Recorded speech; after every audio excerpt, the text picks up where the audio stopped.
వాళ్ళ గురించి. నాగర్ కర్నూలు జిల్లా కల్వకుర్తి ఆమంగల్ కేంద్రాల్లో రాహుల్ గాంధీ అరెస్టును ఖండిస్తూ కాంగ్రెస్ శ్రేణులు ఎమ్మెల్యే నారాయణరెడ్డి ఆధ్వర్యంలో నిరసన చేపట్టారు.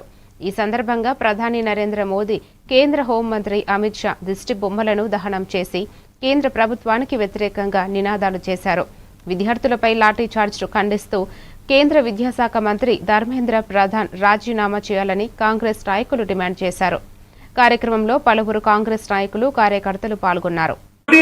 వాళ్ళకున్న సంఖ్యతోటి ఇలా ప్రజల సమస్యలను పక్కకు పెట్టి ఈ రోజు వాళ్ళు అనుకున్న పనులు చేయడానికి పార్లమెంట్ వాడుకుంటున్నారు. కాబట్టి ఖచ్చితంగా ప్రజా సమస్యల మీద పోరాటం చేయడానికి మన నాయకుడు రాహుల్ గాంధీ నాయకత్వం లోపల కాంగ్రెస్ పార్టీ ఎంపీలు, ఇండియా కూటమి ఎంపీలు అందరూ కూడా ఈ రోజు ప్రధాని నరేంద్ర మోడీ నివాసం ముందు ధర్నా చేసి ఒక 3 గంటలు ధర్నా చేసిన తర్వాత ఈ ప్రభుత్వం అరాచకంగా అంటే ఈ భారత ప్రధాని లోక్సభ లోపల ప్రతిపక్ష నాయకుడు కాంగ్రెస్ పార్టీ అగ్రనేత రాహుల్ గాంధీ అని కూడా చూడకుండా రాహుల్ గాంధీని, ప్రియాంక గాంధీని, మిగతా పెద్దలందరినీ కూడా అరెస్ట్ చేయడం జరిగింది.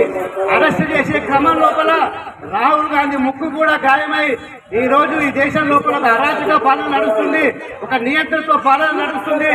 మనందరం కంకణం కట్టుకొని వచ్చే 3 సంవత్సరాల లోపల రాహుల్ గాంధీని ప్రధానమంత్రి చేయాలన్న ఆలోచనతోటి కాంగ్రెస్ శ్రేణులందరూ పని చేయాల్సిన అవసరం ఉన్నది. కాబట్టి ఈ రోజు దేశవ్యాప్తంగా మన నాయకుల మీద జరిగిన దాడికి నిరసనగా ఈ రోజు కాంగ్రెస్ పార్టీ శ్రేణులు పిసిసి అధ్యక్షుడు మహేష్ కుమార్ గౌడ్ ఆదేశాల మేరకు